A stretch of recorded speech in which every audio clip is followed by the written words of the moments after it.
one day, a very great devout bhakta came in front of Ramkrishna and started, singing this, kind of bhakti songs of God or goddess. And he had tears in his eyes, and he was with very kind of choking voice, he was singing, bhakti songs. His name is Kedar. And when he finished, he wiped his tears away, and he was about to go. He left. And typical of Ramkrishna, Vivekananda sitting next to him said, "What do you make of him?" Checking each other out. So this guy is very sharp. I told you, very rude and very rough. He said, "I don't like this wallowing in sentimentality." Straight, blunt. He said, "I don't like this wallowing in sentimentality." They just wallow in sentimentality. But then Ramkrishna would probe him, but he had tears in his eyes. He said, "Look," because he has come from university. He said, "Look, if you focus on any particular point of light for a long time without blinking, your glands in your eyes will produce liquid that will pour out, trickle out. That is not, this is, you can just stare at anything and you'll get tears in your eyes. That means nothing." But then Ramkrishna, maybe he was thinking of God, Krishna. He said, "How do you know you're thinking about God?" Maybe he's thinking about he's missing his wife. Now, this is very rude. Why am I making a big thing about it? You see, this is one of the faults of modern Hindus. They wallow in sentimentality. They get highs and lows. It's so easy to get worked up and beat your drum and cymbals and dance and jump and get a high. But really, when you think about it, there is no depth to it. And the moment it finishes, they are back to their normal selves and gossiping and what happened. It doesn't have had any impact. So this wallowing in sentimentality, again, a unique feature of Hindus is something that this guy didn't like, and neither did Vivekananda. They disliked this wallowing. He said, "You Hindus," but he was very rough on the Bengalis. "You Bengalis, the only ras you developed," ras means particular attitude, is viraha, pining for your loved ones. And look, this is spread throughout India. If you look at all the kind of, there are so many other ras that you can develop. What are the other ras? Vira ras, spirit of adventure. He told the Hindus, "Where is your spirit of adventure?" Look at these English people. They jumped on the boat, went all over the world and conquered the world. You are wallowing in, "Oh, my loved ones has gone away." Look at every Hindi film, look at every soap opera. It is wallowing in sentimentality. My loved one is gone, and that's all they do, day and night. Vira. No other viras. Sense of adventure. Where is your sense of adventure? That is a ras too, non-existent. What about hasya ras? Humor, non-existent. If you look at any of the Hindi films, you see their humor, there's no this slapstick, it's real, there's no humor there. In fact, look, I'll be very blunt. There is, you see, in Bengal, I'm sorry, I'm really very rough on Bengalis today. When I looked at Rabindranath Tagore, and he said, "This is called a comedy." So because at a very young age, I read most of Rabindranath Tagore's literature. I said, "Comedy? I must read this." I looked at the comedy, the play he's written, comedy, and I couldn't, right from cover to cover, I couldn't find anything to smile about. Forget about laugh. I said, "This Rabindranath maybe, but he likes to wallow in sentimentality. There is no sense of humor there. Nothing. Only place where you find humor in India, there is, where? Krishna Bhai. Kathiawar. We know what humor means. You see, when two Bengalis are quarreling, it sounds as if they are having love, they're in love with each other. The sound, so is rounded language. It sounds as if they're kind of falling in love and kind of exchanging, ideas of love. When two Gujaratis are sharing love, it seems as if they are fighting. There's a big contrast between East and the West. Anyway, I'm digressing a lot. Let me get back to my story. So this idea of wallowing in sentimentality is something to stand against. And modern India has not improved one bit. The same old pining for your loved one, going on, vira. They can only stick to that. The whole life, look, I'm telling you, flick on any of these TV channels, B4U, Sony, Z, whatever, and there's nothing but viraras pouring out day and night. It kills, it demolishes the dignity, the integrity of the whole nation. It kind of drains you, this sentimentality. It needs to wake up and come on, be adventurous, sense of humor, sense of adventure. Where is all that? Missing completely. So, again, I'm digressing, but let me come back. I'm not too heavy, don't want to be too heavy-handed. But you see, I don't know why I get annoyed with Bengalis or why I'm making these comments, and let it go back to India and Ramkrishna order even. You see, We are doing a lot of work in London here today. We are really working very hard to promote these marvelous teachings of these super giants. These are Bengalis. I would have thought the Bengali community in London would have really, taken me to their heart and given a lot of promotion to what I am trying to do. So far, apart from Abhijit, the response is big zero. So sorry about that. I will edit this out. I think it's not fair. I've done enough damage without upsetting the Bengalis too. We'll edit that out. But anyway, I needed to say that. I'm a bit annoyed by that. Let me get back. You see, various disciples are coming close to Ramakrishna. In the next set are very interesting. The first one who comes is called, Ramakrishna calls him Suresh. This young man has got one very bad habit. Not one, two bad habits. He likes to womanize. He likes to go to the places of ill repute, and he likes to get drunk. He loves this. And he comes to visit Ramakrishna, and he said, before I need, if this man is a fraud, I'm going to take him to task. Because most of them are frauds. So he comes. And he's now challenging Ramkrishna.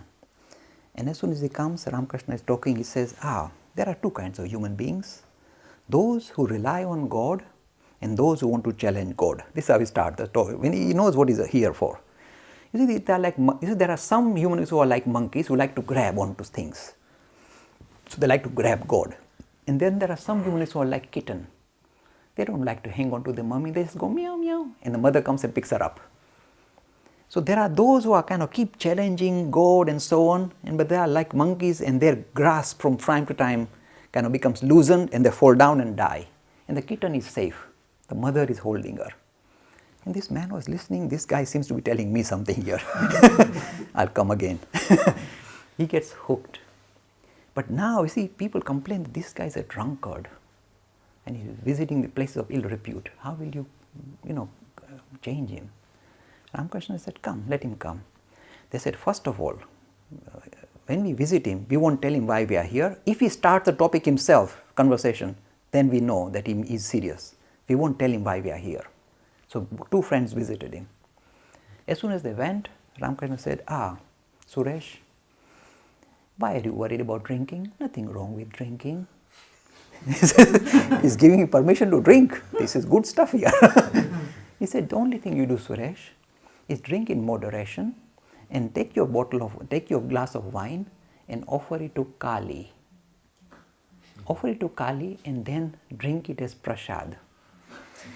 Suresh, this is fair enough. I don't mind. I can carry on my wine drinking, and this is not too bad here. I will carry on.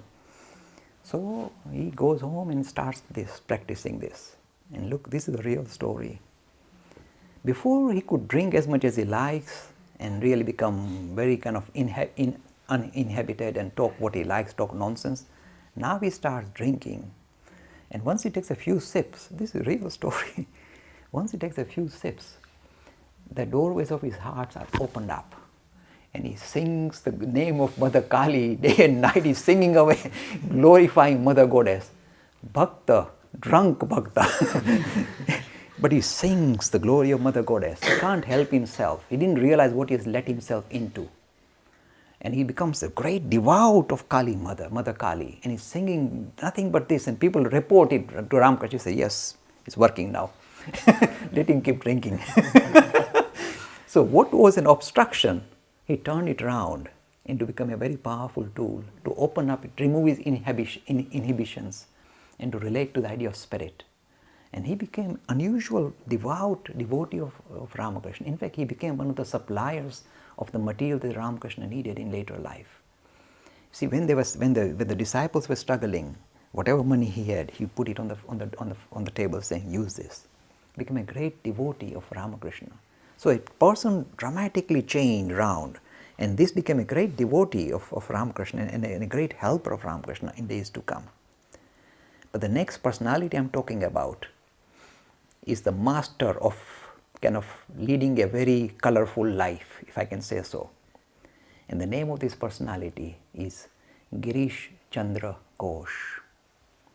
Now, Girish Chandra Ghosh was very famous as a playwright and a theatre producer in Calcutta in his time, very famous, very rich, well-to-do. Again, he likes womanizing, he likes drinking, no difficulty. And this Girish Chandra Ghosh is running the Star Theatre in Calcutta, very famous theatre called Star Theatre in Calcutta. One day he hears that this Ramkrishna Dev from Calcutta, from Dakshineshwar, he has come to see the play Chaitanya Leela. He said, okay. The doorman said, should we charge him? He said, well, don't charge him, but everybody else with him, charge them. Let them come. But he said, don't you think you should come and say hello to him or invite him? He said, can't he get off the carriage by himself? Very rude. No problem. And he was watching from the window and sees Ramakrishna's face has become a little bit disappointed or kind of saddened. Doesn't matter. Comes, watches the play, goes away.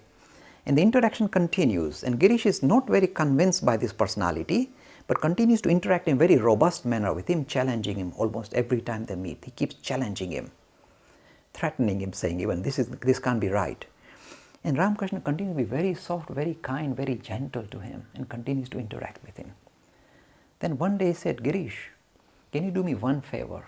Something very great is inside you. It's trying to kind of pop out, show its colors. Do one favor to me. Just repeat the name of God twice a day. The rest will happen. At morning and at night, repeat the name of God once. That's all I'm asking. And Girish said, look, I've got such bad habits. Because this is how he would visit him. Do you know how he would visit him? He'd go to the house of ill repute. After he finished there with his bottle of whiskey, he'd tell the driver in the horse and carriage, take me to Dakshineshwar. He'll appear in the middle of the night and kind of reeling from being drunk, knock on the door of Ramkrishna and sit with him and say, I'll come to talk to you. And Ramkrishna would get up and say, yes, let's talk. And then as soon as he came, he told the man, go in and get his bottle from the carriage, bring it here. This is the way he's interacting. This is the way he's talking. You think he's a sinner of the sin, the highest sinner. And yet he's talking like that with him all the time. So Girish, repeat the name of God twice. He said, look, you know my condition. I can't control anything. I can't be sure I'll repeat it day and night. I can't do it. I can't even promise you that I'll repeat the name of God twice in a day. I can't promise you that even. Sorry. The Guru is trying to negotiate some terms with the disciple, and the disciple says, no, that's not good enough. Then Ramkrishna said, okay, in that case, give me the power of attorney. I will repeat the name of God twice on your behalf. He can do this stuff like that. Give me your power of attorney. He said, that is easy. You got my power of attorney. From now, I don't need to worry. I can drink, get drunk, visit the house of ill repute, have fun. You repeat the name of God on my behalf. I'm free. Do it. He said, I give you power of attorney. See, there was a business transaction taking place without Girish realizing. He has given away everything. When you give a power of attorney to somebody, that means they can dictate everything. Next time when they met, and Girish said, I am going to do this. Ramkrishna, shush. You can never use the word I. Your power of attorney is with me. You have to say, if Ramakrishna wishes.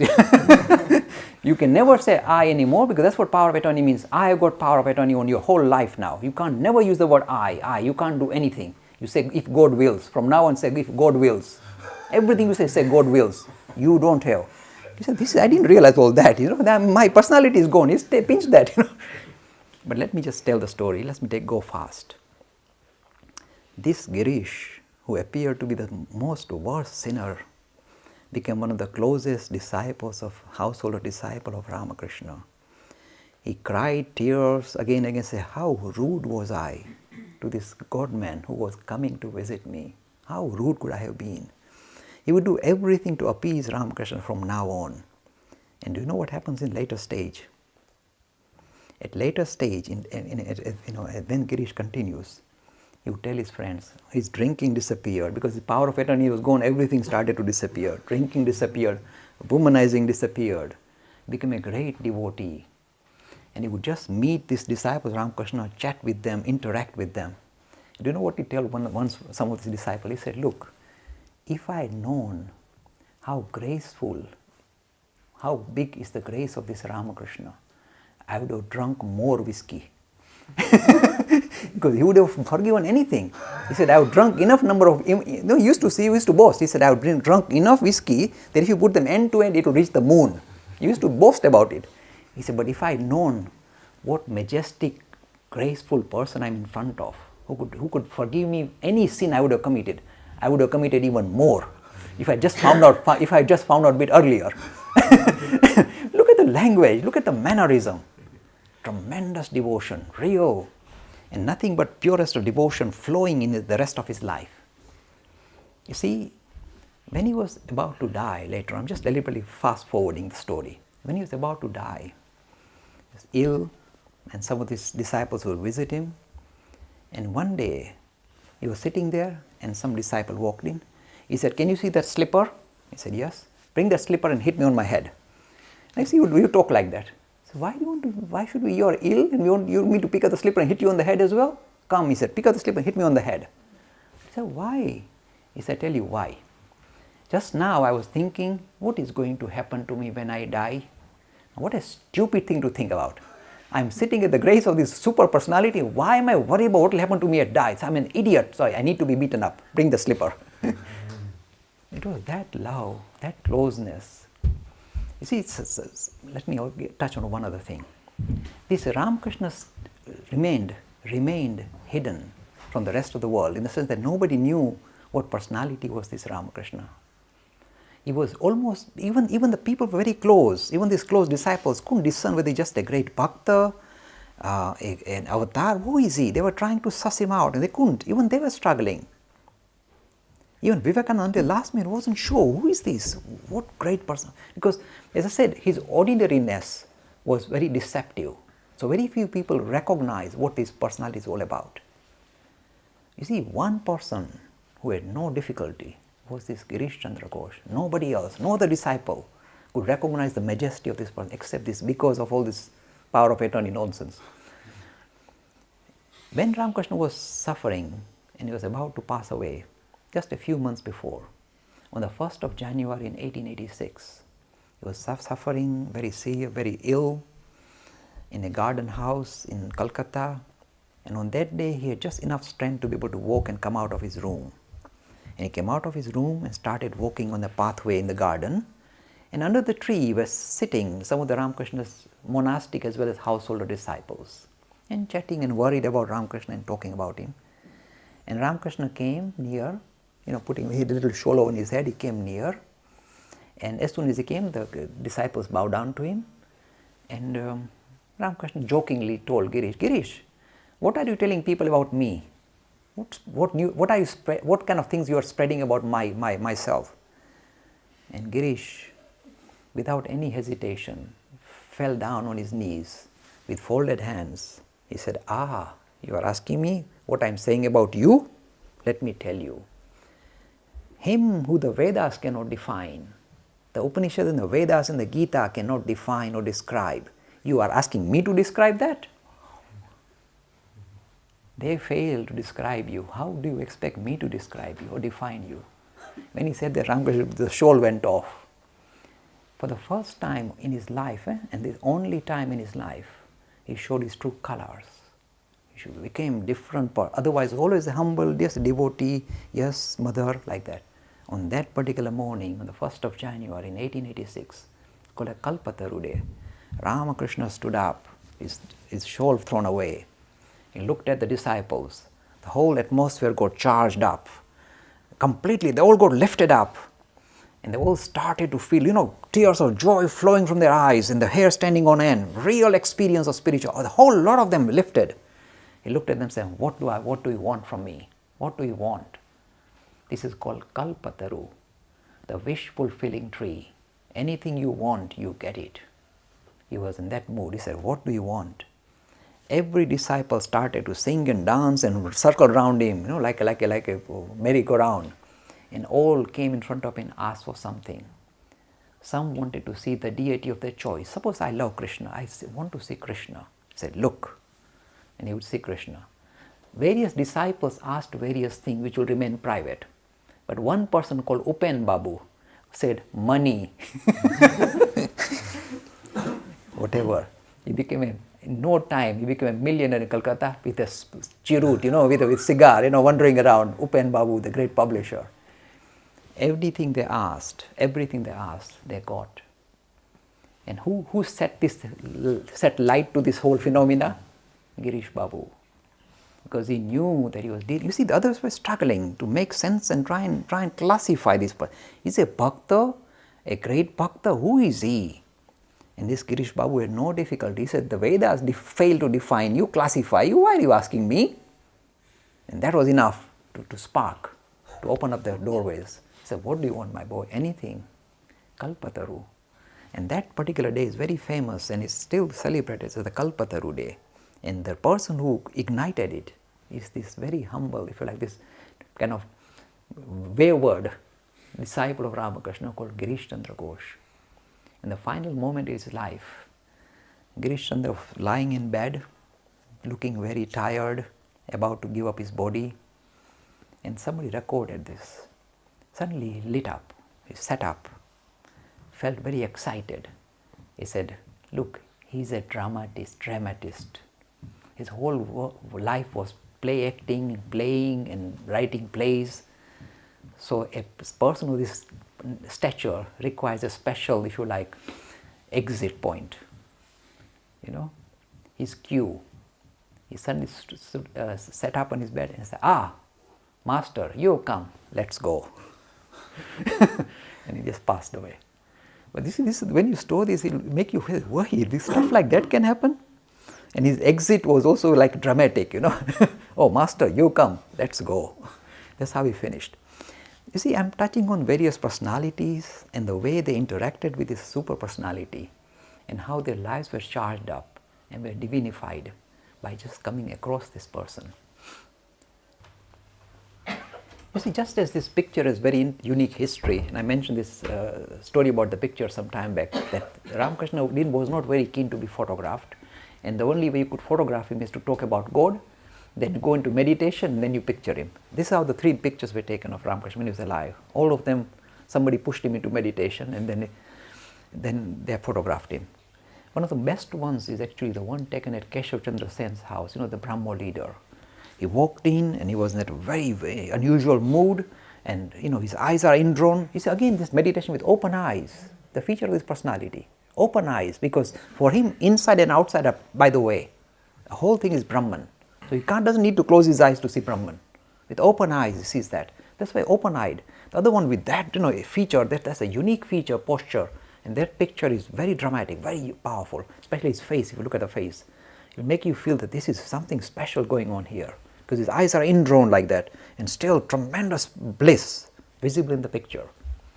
Just as this picture was taken in a very unusual way, and this is the world famous picture now, the reason why people like me have come across the story of Ramakrishna is because there is one individual who took the trouble of recording all his conversations. Now, this has not happened in the history of mankind with previous God-man, because the material you have is just you get fleeting glimpse of that personality, and the material regarding what they discussed, how they talked, who they talked with, the timing, the dates, it's all very fuzzy. It's never properly recorded. It was never properly recorded with almost all personalities. Suppose you want to look at Krishna's life story, you say, was the Bhagavad Gita really preached on the battlefield? It would take hours, and the armies would get fed up standing around. It couldn't be real. So you see, when you look at all these various conversations in the ancient scriptures, who said it, when they said it, which godmen said it, are we sure about the accuracy? It's always suspect, and you must be aware that this is suspect. For the first time, again in the history of mankind, we find the tremendous information, very rigorous, very thorough information regarding a conversation with a godman, well recorded. So the personality I'm going to talk about is this personality who took the trouble of meticulously, whenever he visited Ramakrishna, he would take his diary with him and write down, scribble away. And sometimes some bits were missing. When he goes home, he will think about the whole conversation that took place while he was there and try and repeat in his own mind until he gets the right word. Then he would put it in. So I'm going to do the story of the author of the Gospel of Sri Ramakrishna, who was one of his household disciples. And you see how unique they are and how they interact with Ramakrishna. You'll find it will bring a smile to your faces. Now, Mahendranath is called Master Mahashai. Mahendranath Gupta was a headmaster in schools in Calcutta. His speciality was literature. This is the right, you need an author who has mastered literature. This was his speciality. He was headmaster, a teacher of many subjects, including English literature, and a masterful writer. So this Mahendranath Gupta had a wife who was a little bit unbalanced. I mean, we were trying to be kind and gentle, saying she was a bit unbalanced. And he had great problem, a lot of family problem. The family was splitting up. He had to leave his father's house with his wife and baggage and find another place somewhere, and he was struggling. The world appeared very, very rough for him. And it was so bad, things were so bad in the house that he had decided to commit suicide. Now this is a perfect time to meet Ramkrishna. So he was planning suicide on that particular day, and he said, okay, and somebody said, oh, there's a nice garden house and there's a Paramhans who lives there, let's visit him. So he said, yes, let's go, I'm going to die anyway, so let's get this thing out of the way. This is how he visited Ramkrishna for the first time. And then he walked in. Now you see, let me tell you, when you read the Gospel of Ram, if you are fortunate enough to read the Gospel of Ramakrishna, it will thrill you. He's a lovely author. His ability to use words correctly without being too, superfluous or without being too kind of articulate. Perfect pitch of language. Perfect pitch. His ability to describe was incredible. So here is this. You see, let me also say this. At the age of about 12 or 13, I came across Rabindranath Tagore literature, and I read almost everything. At the age of 13, I was reading away, memorizing the Gitanjali, memorizing it, because I loved the material. I read all his novels, his poems, his essays, and memorized the Gitanjali. I was using it in my GCSE English exams. I'm telling you, I was thrilled by Rabindranath Tagore. And then, a few years later, I came across the Gospel of Ramakrishna. If Rabindranath Tagore was given 1 Nobel Prize, this gentleman deserves 7 Nobel Prizes. That's the difference in the quality and the caliber. In fact, I find a lot of stuff that Rabindranath Tagore has written, which I suspect has come from here.